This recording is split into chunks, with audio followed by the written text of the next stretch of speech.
Even though the moment passed me by, I still can't turn away.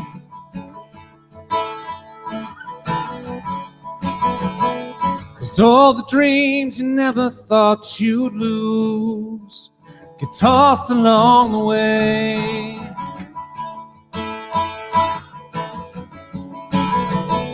Letters that you never meant to send, lost or thrown away.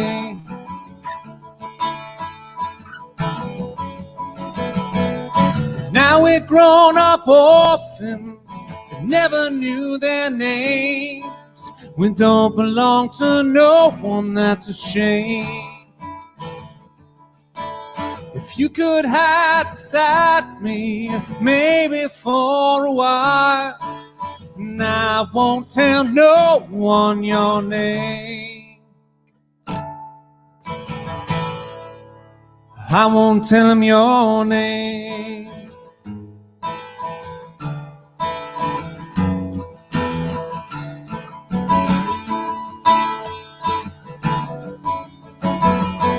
The scars are souvenirs you never lose. The past is never far.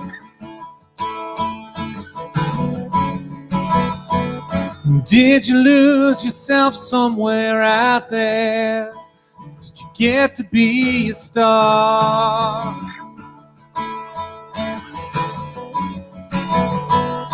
Don't it make you sad to know that life is more than who we are?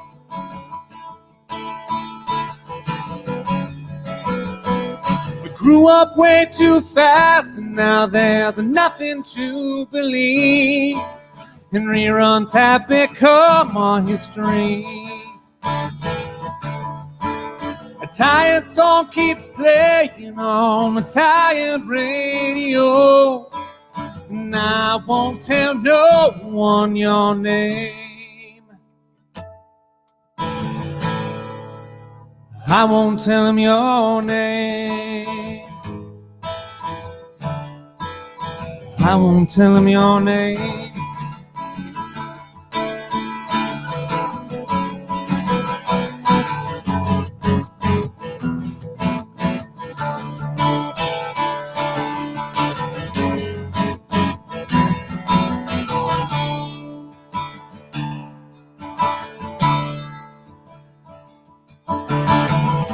I think about you all the time, but I don't need the same.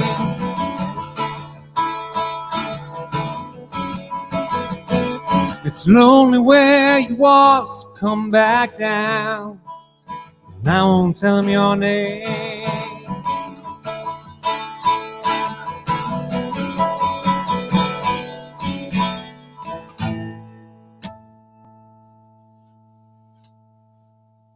Hello and welcome to Quantum Week. I'm Chris. I'm Matt. And Matt just did a song named by Goo Goo Dolls. Great job, Matt. Thank you.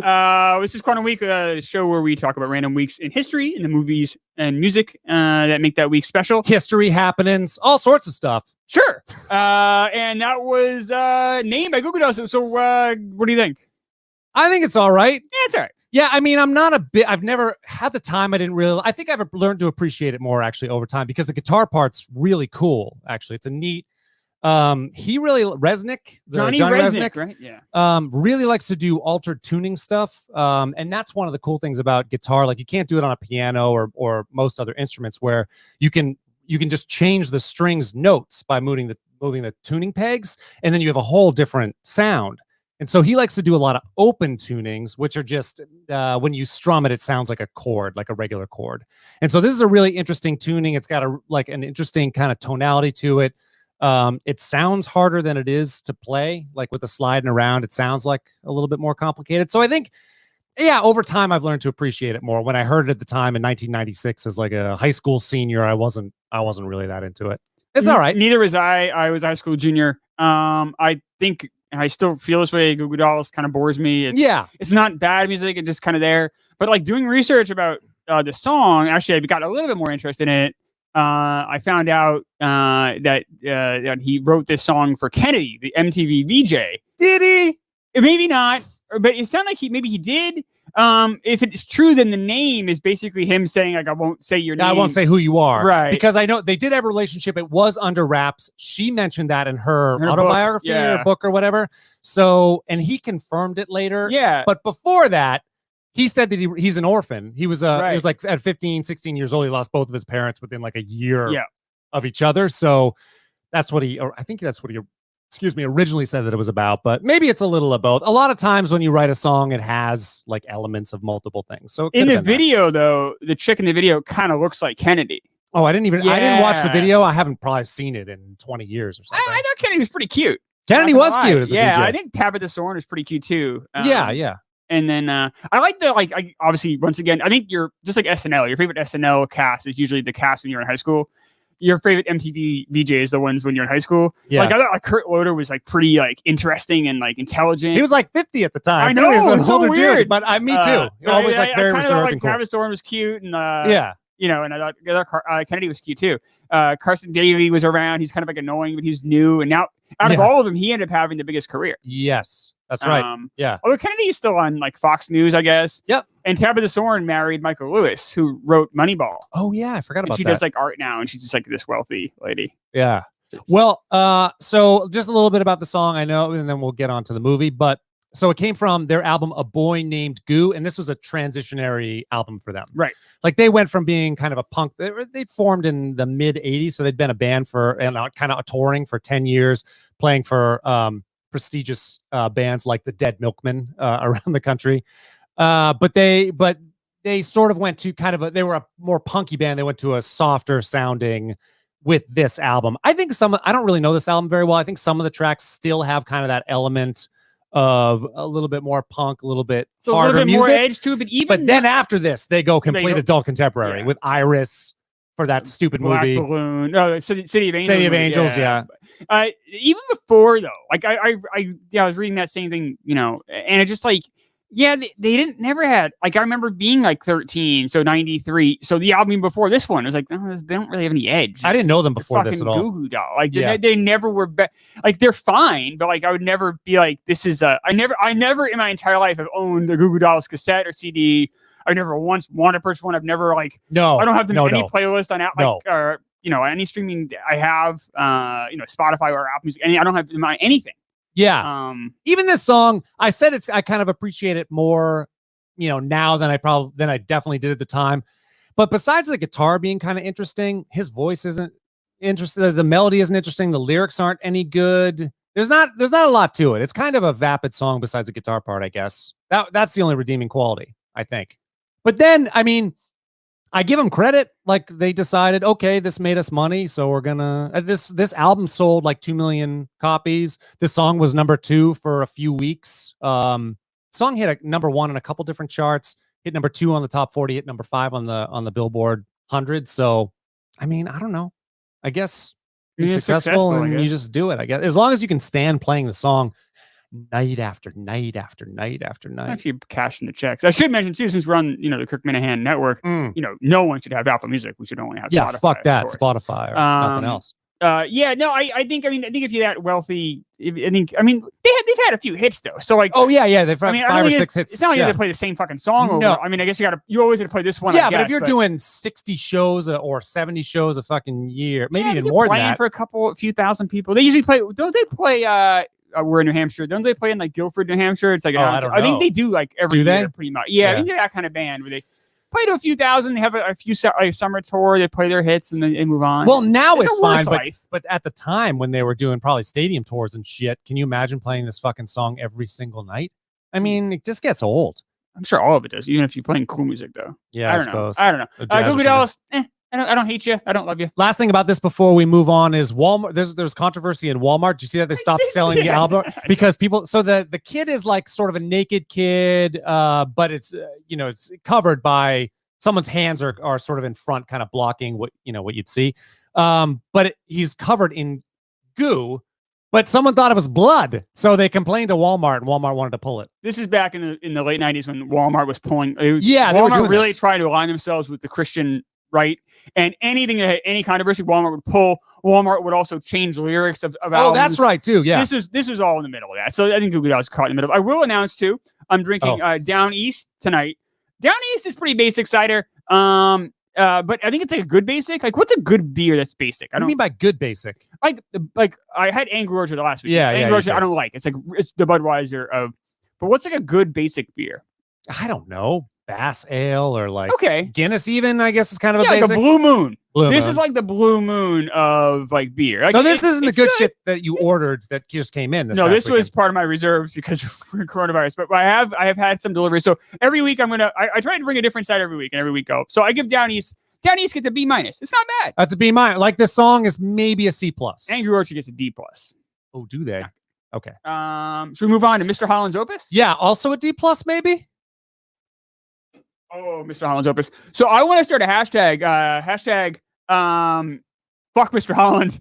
This guy is a monster. Mr. Holland is a horrible person. I think he's a pretty shitty person. The way he treats his wife, the way he treats his kid. The way he treats his students. Yeah. There is not enough said about how horrible a human being Mr. Holland is. Yeah. This music. Oh, we have to. This movie. We have to give our synopsis. Oh, yeah. So musician. So Glenn Holland's a musician. He's been on tour. He's like just hitting 30, which I mean, he looks like he's 45. Richard Dreyfuss is playing the role. Richard Dreyfuss was 47, I think, when he made this, right? Yeah. So he's playing, He's playing a 30-year-old. It's really fun. Does not work. But him and his wife decide they want to settle down. He needs to make money, and he also wants to spend time writing. Like he was a composer, and so he decides to take a music teaching gig at a high school. Thinks he's going to have time left over to compose.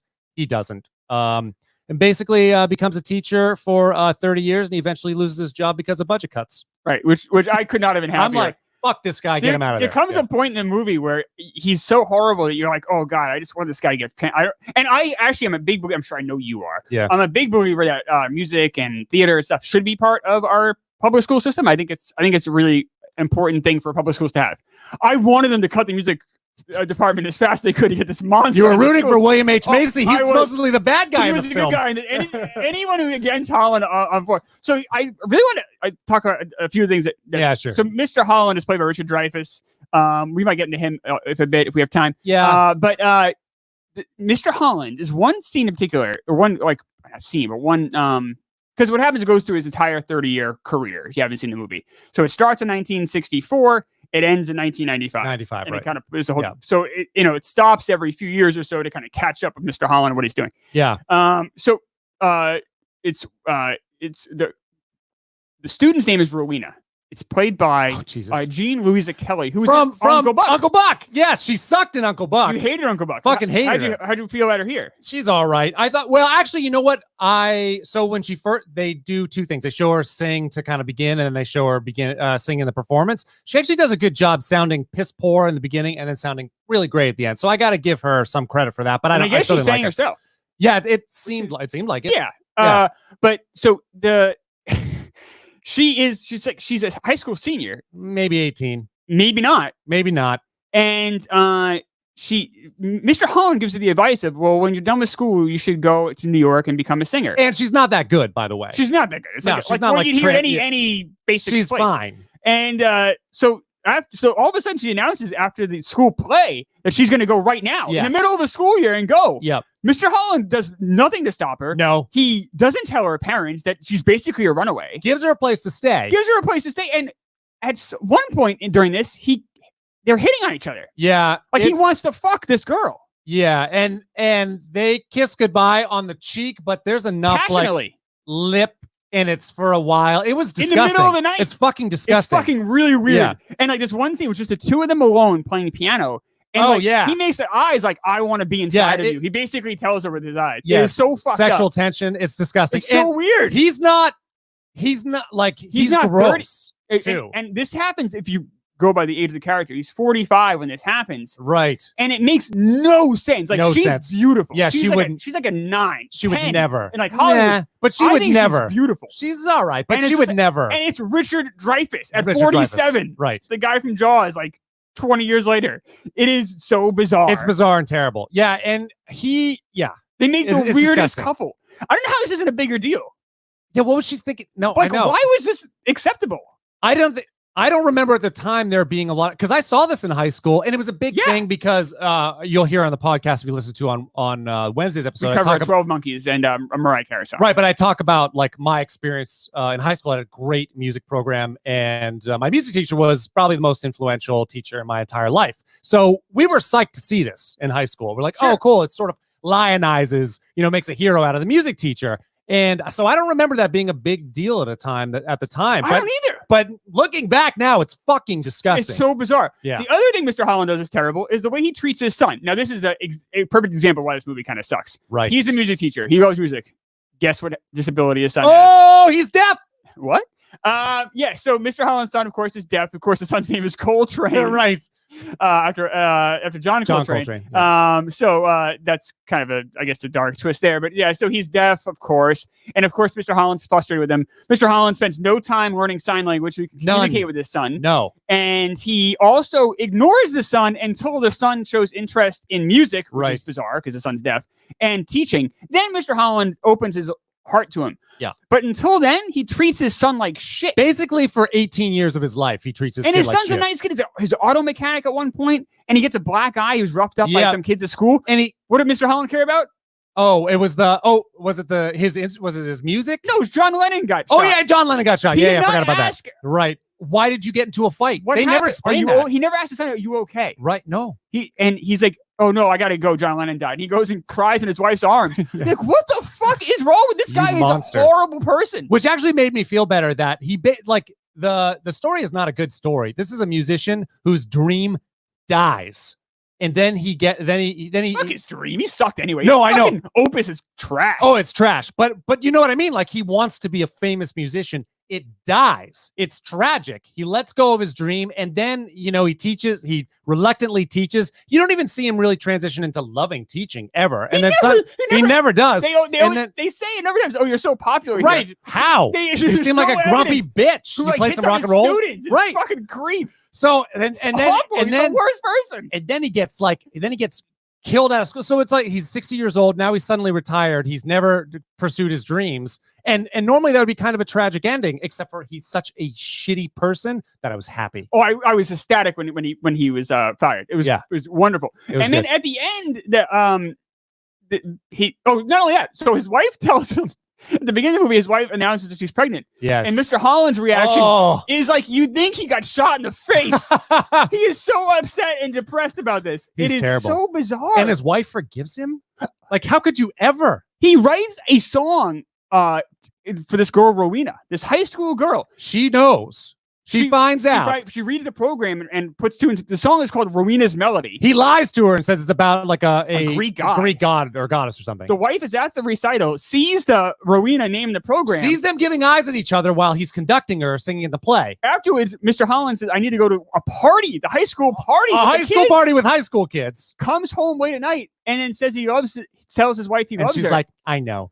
The wife should be like, did you just fuck that high school? Right, did you, what do you mean? What the fuck is going on in our life? Because we're supposed to believe, because she somehow psychically gets that he's trying to decide whether or not to leave with her to New York. It's like that.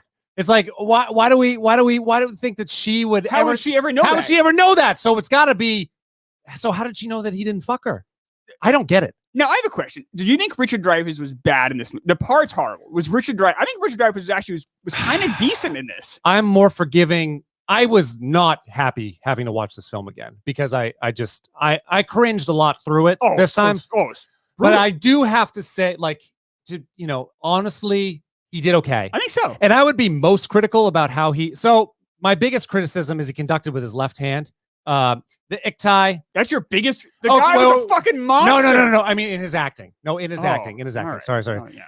You conduct with your right hand and you cue with your left hand. So that's something that I was like, you're such that's not the way you. No, but if you're a fucking music director, you have to know that that's wrong. Number one, but number two, but really he did a good job. If I looked at him as a conductor, he looked right. So he did a good job. He was believe it or not, Richard Dreyfuss was nominated for Best Picture for this. In fact, they held this movie back. It was going to come out so we're in January of 96. This was going to come out in February 96. They held it. They pushed it back to December 29th. December 95. Yeah. in a light release, so it was eligible for Oscar nominations, and it got one. So he got nominated for best actor, along with Anthony Hopkins for Nixon, Sean Penn for Dead Man Walking, who was I think a favorite, or was someone who's highly considered. Yeah. Massimo Tarasi for Il Postino. Don't know that one. I barely remember that nomination. I never saw the movie. I barely remember the nomination. But of course, who won was Nicolas Cage for Leaving Las Vegas. Right. And I remember at the time, I think it was a Nicolas Cage, Sean Penn, two-horse race. And Cage won. Cage is great in that movie. Yeah. And it's a great part. But Dreyfuss gets nominated. It's the last time he was ever nominated. I don't know that he should have been. Probably not. He was okay. He wasn't bad. And I'm more impressed, like I said, with how he treated, how he looked as a conductor. So I'm a huge Casino fan. I think that movie's brilliant. I know it's a Goodfellas ripoff of sorts. I get it. I just love that movie so much. I would have liked to see Robert De Niro get nominated. Yeah. In that was the same year. Yeah. Okay. That would have been someone I would have put instead. Yeah. We talked about 12 Monkeys. It's a part that never would have got nominated for Best Actor, but I actually think Bruce Willis was really good in 12 Monkeys. He was really good in that. But regardless, this is fine. I don't have a ton of issues with him getting nominated. This is the kind of part that does get nominated for Academy Awards, unfortunately. Yeah. I just can't believe how badly this was written. And the movie too is such a drag. It's baby boomer porn. They do all the greatest hits. The Woodstock. I hated Vietnam, that. To show they would cut into that footage to show the passing of time. I hated it. It's so because basic. It had nothing to do with the movie. Nothing. So this was also shot on location in Oregon. Oh right. You would never know. They didn't know. No, you don't see any of the Mount Hood. Nothing. What? You're spending this money to shoot it there. Right. Show it off. Yeah, I mean, maybe the construction of the house that they lived in kind of looks like what houses look like in Oregon, but you don't see the evergreens, you don't see any of the beautiful mountains or lakes or stuff. I have a theory. I think they were trying to strip that away from the movie, so it could be like any town USA. Oh, hey, it's a mistake. Like this doesn't. We don't believe me. I don't want Mr. Holland as a teacher of anybody. I don't want him teaching my fucking kids. I don't want him anywhere near my fucking schools. Nope. But you don't need. It can be effective and have it be a Portland story. At the end of the movie, though, the governor of Oregon, right, former student of his, not a real governor, it's an actress playing a governor, says that he was the most important person in her life. Yeah, it's the strangest thing. He kind of. I mean, he definitely taught her to persevere. Well, actually, that was the thing. That was unbelievable too. That she would have gone from that bad on clarinet to that. I played clarinet to that good on that fucking instrument just by saying, "Close your eyes and express yourself." No, her technique was shit. Her embouchure was shit. That wasn't believable. Isn't it stranger? So at the end of the movie, they have not only do they have current students play this symphony. They've got 40,000 people in that fucking room. But they also but in the playing the music though, they have current students. Yes. And you have former students. Yes. The governor herself sits down with the clarinet and plays this stupid Mr. Holland's Opus song. Yeah. She wouldn't have played in 25 years. No way. She's the governor of a She's state. the governor. You think she's practicing her fucking this scales? Stupid thing? No. It made no sense. It was no insane. Sense. It was stupid. And I know, and this is going to be not popular, I'm sure. I know it's this whole thing where teachers are heroes, and I get it. Teachers work hard. Everyone works hard. I don't want to go down that pathway because it would start to look bad on the podcast. I'll say it. Okay. Let's let Norm Macdonald say it. Norm Macdonald's a joke. Norm Macdonald says, all right, that's better. Both my parents were teachers. I completely respect the profession. But at the end of the day, they have the same schedules as little children. It's just a funny line. But look, I mean, this idea that he had no time to ever do a symphony. Yeah. I think it's everyone. Look, I mean, everyone, if you work a 9-to-5 job and you work, 52 weeks a year, you still have some time.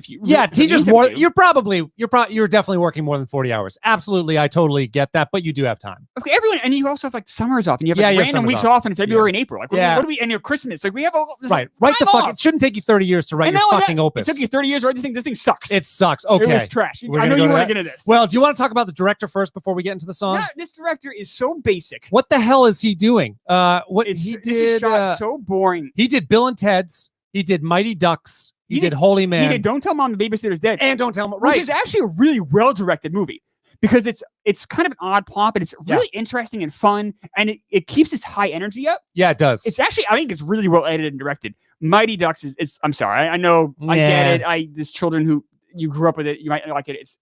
It's not good. Sorry, it's not. 101 Dalmatians. It's not a good movie. I will have to. You'll kill me for this, but I actually liked Rockstar when it came out. I thought the performance was good by Marky Mark. It's unusual. And then he does Man of the House. He does these really shitty. Yeah, he does. He goes direct to DVD at some point. Bill and Ted's Excellent Adventure is a really unique, interesting movie. That's really well directed. Yeah.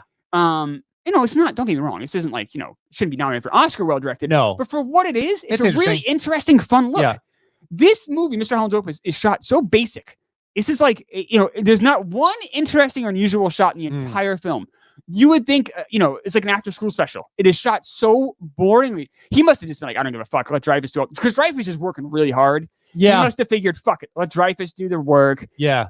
I'm just going to sit back. It's hard to make a school look pretty, but I mean, if someone can make a prison look pretty, they could probably do that in a school too. I don't think it has to look pretty. Make it look, I mean, I guess it looked authentic. Interesting is what I mean. It doesn't look interesting. No, it doesn't. Very it looks ordinary. like a traditional like public school.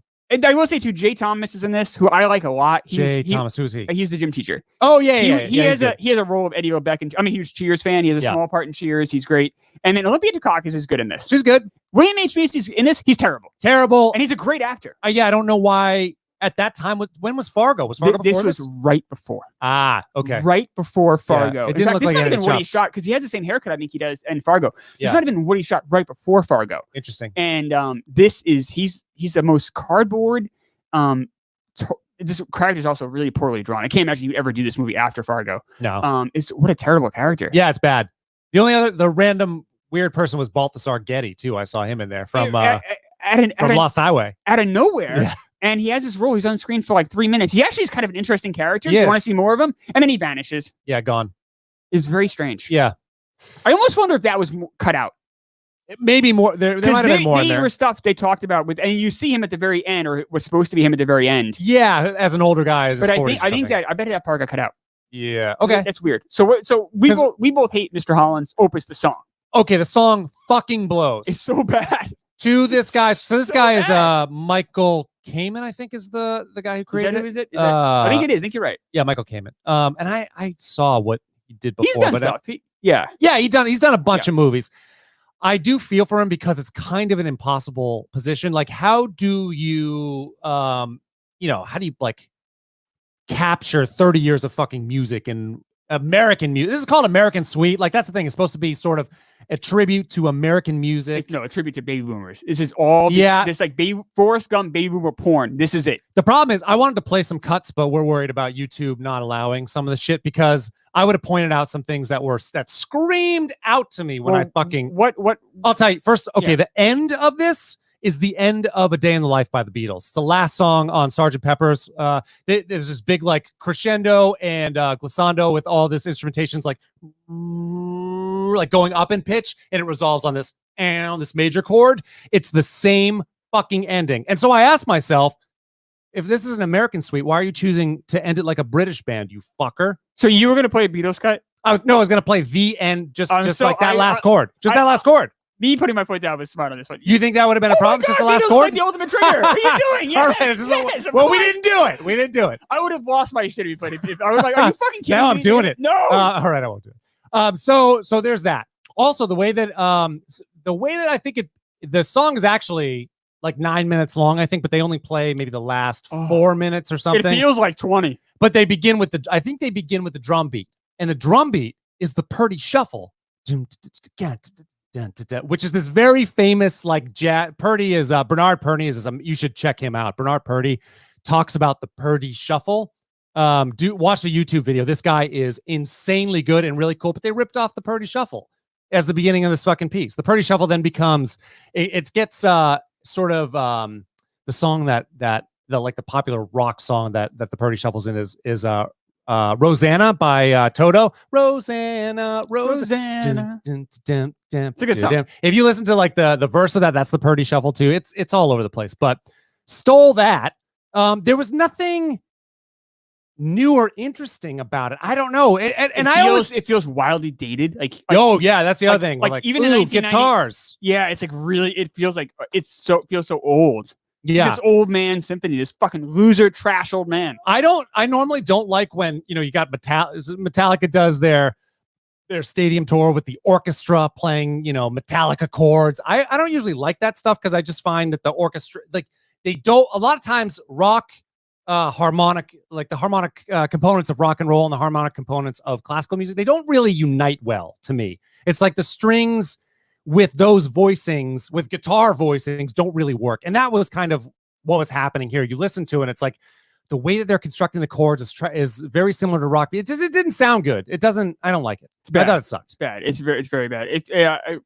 I think we'll touch on Richard Dreyfuss probably in the podcast another time. Are you sure? Yeah. You done with it? Yeah. We can. I'm sure we'll run into Dreyfuss again.